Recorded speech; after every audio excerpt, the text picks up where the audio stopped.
ఇంకా ముందు దారులు ఎలా ఉన్నాయండి? ముందు దారులు ఇంకా అధ్వానంగా ఉన్నాయండి. ఇక్కడ మీరు చూసారు ఎట్లుంది అసలు, బండి ఇప్పుడు వెళ్ళే పరిస్థితి, అందుకే ఆఫ్ చేసాను. ఊపిరి ఆడతలేదు. ఫ్రిడ్జ్ ఒకటి కొంచెం తొందరగా ఏర్పాటు చేస్తే ప్రయాణికులకు ఎటువంటి ఇబ్బంది లేకుండా ఉంటుందండి అని అట్లా కోరుకుంటాం. ఎవరు చేయాల్సి వస్తుంది ఇప్పుడు? చేయాలి కదండి, ప్రభుత్వమే కొంచెం కోలుకుంటే రేపు పొద్దున వర్షాకాలం స్టార్ట్ అయితే చాలా రిస్క్ అవుతుంది కదా సార్. 5-6 నెలల నుంచి ఇది ఇట్లాగే ఉంటుంది. దీన్ని పూర్తి చేస్తే ప్రయాణికులకు ఎటువంటి ఇబ్బంది ఉండదు కదా. అందరూ ఎందుకు దింపారు? ఓకే, ఎందుకంటే ఎంత లోడు అట్లా రోజు దింపే పరిస్థితి వచ్చిందా?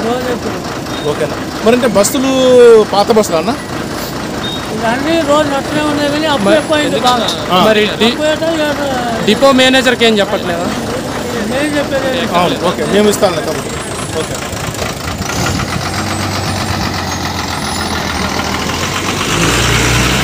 ఎంత టైం పడుతుంది అక్కడి నుంచి రావడానికి? 2 గంటలు 2 గంటలన్నర వరకు. ప్రతి బస్సు ఇట్లానే దించుతారా? ఇట్లానే దించుతాను. దీనివల్ల బస్సు కూడా పంచర్ పడుతుంది. రోడ్డు చాలా ఇబ్బందిగా ఉంది. ఇటువంటి రోడ్లు ఉంటే ప్రయాణికులకు చాలా ఇబ్బందికరంగా ఉంది. ఇప్పటికి వచ్చి 2 నెలలు దాటిపోతూ ఉంది. 2 నెలలు దాటిపోతూ ఉంది. మరి దీన్ని ఎవరు పట్టించుకునే నాదులు లేరు. ప్రయాణికులకైతే చాలా ఇబ్బంది అయిపోతూ ఉంది. ఈ డస్ట్లో కూడా తిరగలేకపోతూ ఉన్నారు. ఈ రోడ్డు ఎలా తయారైన ఇసుక లారీల వల్ల బ్రిడ్జీలలో పాత బస్సులు ఇసుక లారీల వల్ల ఇబ్బంది అవుతుంది. తొందరగా స్పందించి బ్రిడ్జి స్టార్ట్ చేస్తే బాగుంటుందని. సో